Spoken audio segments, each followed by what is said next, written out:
Sa bawat tahanan, may kwento. At sa kwento ni Elora, nagsimula ang lahat sa isang larawan. Isang alaala ng pagmamahal na nawala, at isang batang isinilang sa gitna ng dilim. Hindi siya tinanggap ng ama, hindi siya pinansin ng mundo, pero sa kabila ng sakit, patuloy siyang lumaban. Nag-aral siya ng maaga, nagluto, naglinis, naglakad mag-isa. Sa eskwela, tahimik siyang nagtagumpay. Sa puso, tahimik siyang nasaktan. May mga kaibigang dumating. May mga sandaling akala niya ligtas na siya. Pero minsan, ang taong inaakala mong kakampi, siya pa ang unang mananakit. Sa bawat sigaw, sa bawat salita, unti-unting nawawala si Elora. Hanggang sa dumating ang gabi na halos hindi na siya makahinga. Pero sa dilim, may kamay na humawak. May tinig na nagsabing, hindi ka nag-iisa. Ito ang kwento ng isang batang babae na natutong magmahal, masaktan at muling bumangon. Ito ang kwento ng dilim at kung paano niya natagpuan ang liwanag.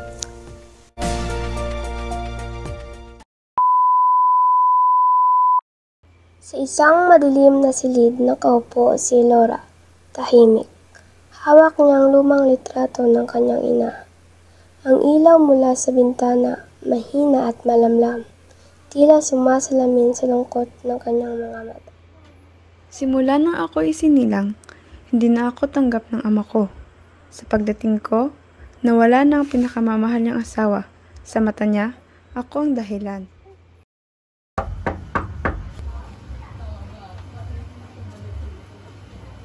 Tay, pangalawa sa klase. Konti lang at maabutan ko na si Tricia.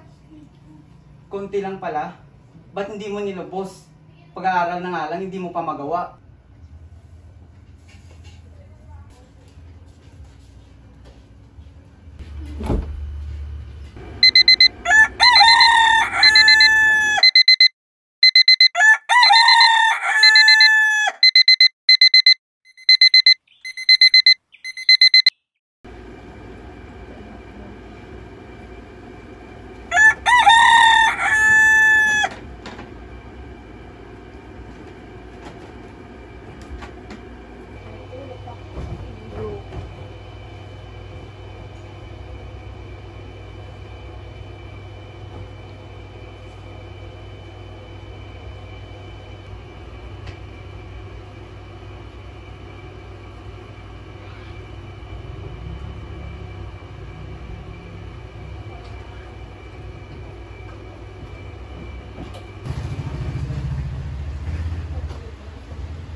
Pa, pasensya na kung gano'n na yung nakayanan ko. Bumawi ka na lang sa susunod. Namimiss ko na talagang mama mo.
Fred, alam mo ba, magaling talaga ni Trisha. Trangkwan siya sa klase. Di na nga ako nagulat eh. Matalino talaga ang anak ko. Oo, narinig ko na. Si Elora, pangalawa lang siya. Hindi naman ganun kasama yun, di ba? Talaga? Hindi alata? Ang galing din pala ng anak mo, no? Anong sekreto mo sa pag-aaral niya? May mga special tutors ba kayo? Wala naman. Siguro talagang masipag lang siya. Hindi ko nga siya nakikita sa bahay. Pero sa school, okay naman siya. Ganun ba? Trisha din naman ang sipag niya. Palagay ko nga siyang sinusuportahan sa mga activities niya eh. Proud ako sa kanya. Sana lang makapunta siya sa magandang university soon. Oo nga. Sana si Laura makapunta rin sa isang magandang university. Pero hindi ko alam kung kakayanin niya eh. Anong problema, Fred? Okay ka lang? At parang may problema ka? Okay lang naman. Mga problema lang sa buhay. Hindi ko nga rin alam kung nagagawa ko yung tama sa anak ko eh. Kung kailangan mo ng tulong, nandito lang ako. Magkaibigan tayo, hindi ba?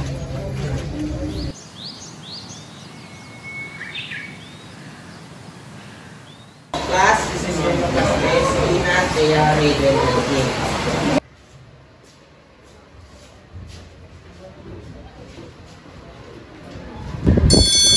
Tara, kain tayo.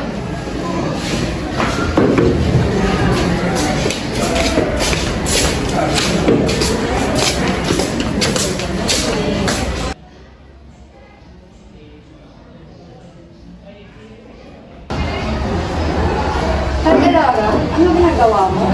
Wala, nasusolve lang. Gusto mo bang kumain ka sabay namin? Okay.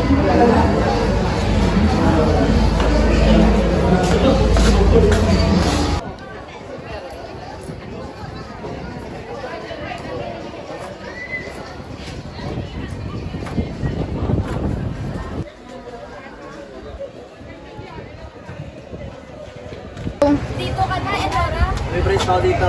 Tara, sabay tayo kasi mas masaya kung kumpleto.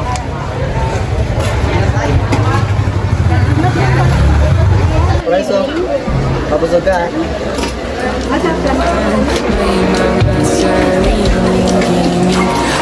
Kanya-kanyang hangad sa buhay, sa ilalim ng isang bubong, mga sikretong ibinubulong. Kahit na anong mangyari, kahit na saan ka man patungo, ngunit ngayon, kay bilis maglaho ng kahapon. Sana'y huwag kalimutan ang ating mga pinagsamahan. At kung sakaling kipitin ay laging iisip. Alam mo yung Laura, iba ka. Pero tulad ng iba, tahimik pero matalino. Ako rin, kaya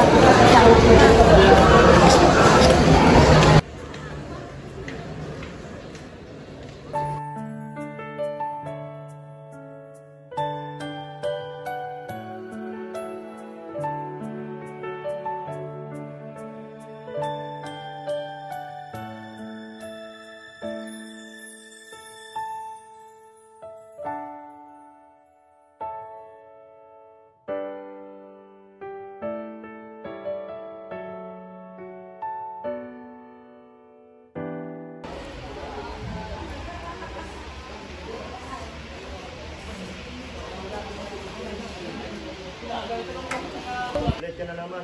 Lagi ka na lang ganyan, nakakainis ka. Excuses, baka meron ka lang ibang kasama, wag mo akong gawin sama. Wala kang silbi, kung hindi ka magaling sa math, ginagamit lang namin. Sa totoo lang, huwag ka na umarte.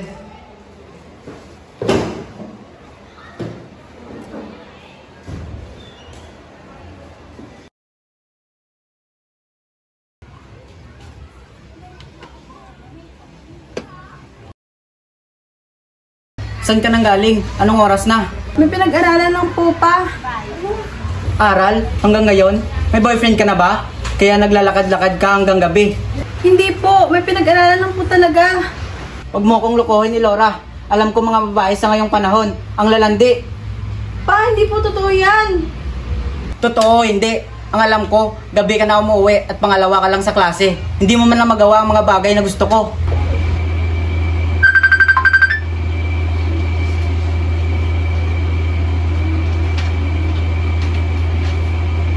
Hello, Bob. Bakit hindi ka sumasagot sa mga message ko? Nag-aalala ako sa'yo. Wala kang pakialam. Laura, anong nangyayari sa'yo? Kami to, ang mga kaibigan mo. Wala akong pakialam sa inyo.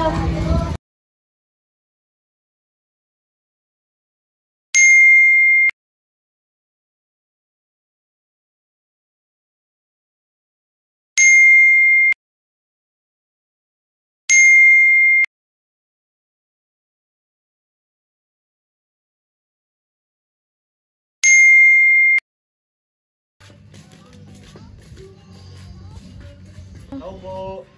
Tao po. Wala yatang tao. Oo nga. Tao po. Tao po. Uy, may tao. Pagkakataon po, Sir Fred. Sir Fred, nandito po kami upang kausapin kayo tungkol kay Alora. Hindi po kami komportable sa sitwasyon niya. Nag-aalala po kami sa kanya. Anong problema ninyo? Bakit kayo nakikialam sa buhay ng anak ko?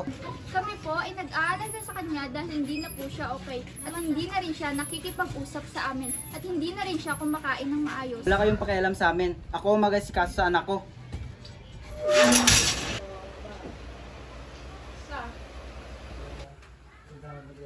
Laura, alam mo ba kung sino yung mga pumunta dito? Mga kaibigan mo? Ha? Kaibigan? Wala silang pakialam sa'yo. Nag-aalala lang sila sa akin. Nag-aalala sa'yo? Ha? Ikaw ang dahilan ng lahat ng problema ko. Kung hindi dahil sa'yo, andito sana ang nanay mo. Pa, hindi ko naman kasalanan kung bakit namatay si Mama. Wala kang silbi. Hindi mo man lang magawa ang mga bagay na gusto ko. Kahit nga mga kaibigan mo, hindi ka nila magawang tulungan.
Laura, wake up! Anong nangyari sa'yo?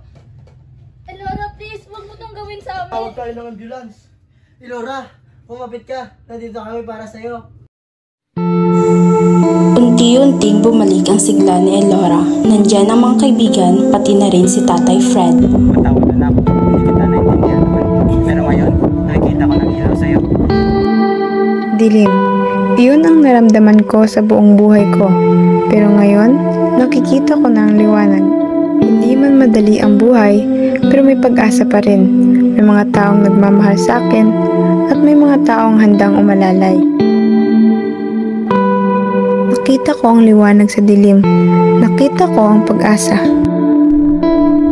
Sa bawat sugat, may paghilom. Sa bawat dilim, may liwanag. At sa bawat Elora, may kwento ng lakas na dapat